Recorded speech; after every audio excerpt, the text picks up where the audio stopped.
Assalamualaikum warahmatullahi wabarakatuh. Perkenalkan, saya Muhammad Siri Asror, mahasiswa bimbingan konseling Islam. Di sini saya akan menjelaskan teori pembelajaran kognitif. Definisi, apa itu sebenarnya teori kognitif?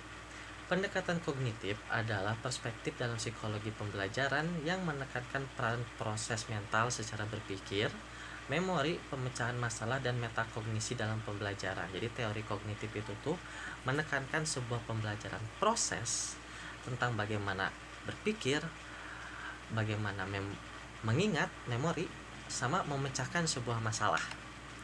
Mengapa pendekatan kognitif itu penting? Karena satu, melampaui behaviorisme. Penjelasannya tidak hanya fokus pada perilaku yang teramati, tetapi juga proses mental internal. Jadi enggak hanya behavioral atau tingkah laku gitu, tetapi juga proses mental yang ada di dalam diri kita sendiri.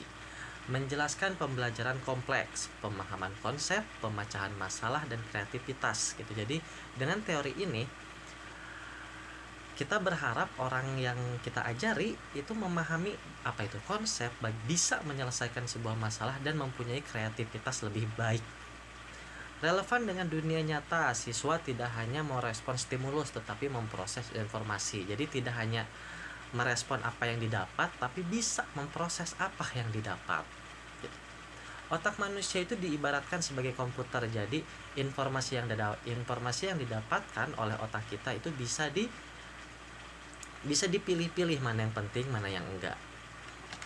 Model pemrosesan informasi, memori sensorik, menangkap stimulasi dari lingkungan dalam waktu sangat singkat.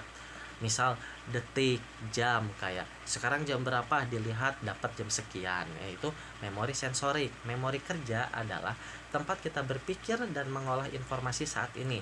Kapasitasnya terbatas. Contoh seperti ketika dapat tugas, itu memori kerja. Jadi kita memaksa untuk memahami apa yang sebelumnya kita pelajari gitu, ditarik ulang kembali. Memori jangka panjang, penyimpanan informasi permanen dengan kapasitas tak terbatas. Strategi kognitif dalam belajar, ada atensi, fokus pada stimulus yang relevan. Guru harus memancing perhatian siswa. Jadi bagaimana seorang guru itu tuh dalam menjelaskan bisa membuat siswa itu tertarik gitu, mungkin dengan cara bermain atau mungkin dengan cara sedikit bercanda. Pengkodean atau encoding, mengubah informasi menjadi bentuk yang bisa disimpan di memori jangka panjang. Contohnya seperti mungkin waktu SD itu pernah dibilang angka 2 itu tuh seperti bebek, atau mungkin B kecil itu tuh B yang sedang hamil gitu. Itu mengacu bahwa membuat anak-anak yang belajar itu tuh jadi paham dan mengerti. Baru retrieval, proses memanggil kembali informasi dari memori jangka panjang saat dibutuhkan. Itu seperti tugas. Ketika dapat PR, memori jangka panjangnya itu tuh kita tarik kembali supaya memahami apa yang akan dikerjakan. Metakognisi, berpikir tentang berpikir.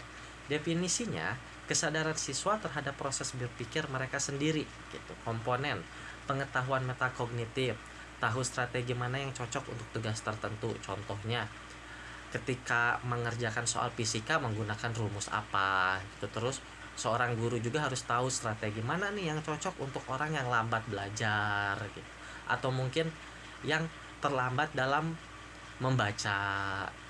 Regulasi metakognitif, merencanakan, memantau, dan mengevaluasi kemajuan belajar. Peran guru adalah mengajarkan siswa untuk bertanya pada diri sendiri, seperti apakah sudah paham atau strategi apa yang paling efektif untuk menghafal ini. Mungkin siswanya ada teknik sendiri gitu untuk menghafal sebuah rumus atau bagaimana cara mereka memahami pelajaran tertentu. Aplikasi di kelas. Yang pertama ada meaningful learning, mengaitkan informasi baru dengan pengetahuan yang sudah dimiliki siswa.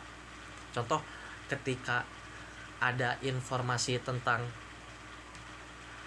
benda bulat itu apa aja gitu, mungkin siswa taunya bola, tapi ternyata ada yang lain selain bola. Benda bulat itu mungkin bisa jeruk, mungkin bisa melon, mungkin bisa semangka. Ternyata benda bulat itu ada banyak. Itu meaningful learning. Dari bulat ke bola, terus ternyata ada lagi buah yang berbentuk bulat juga.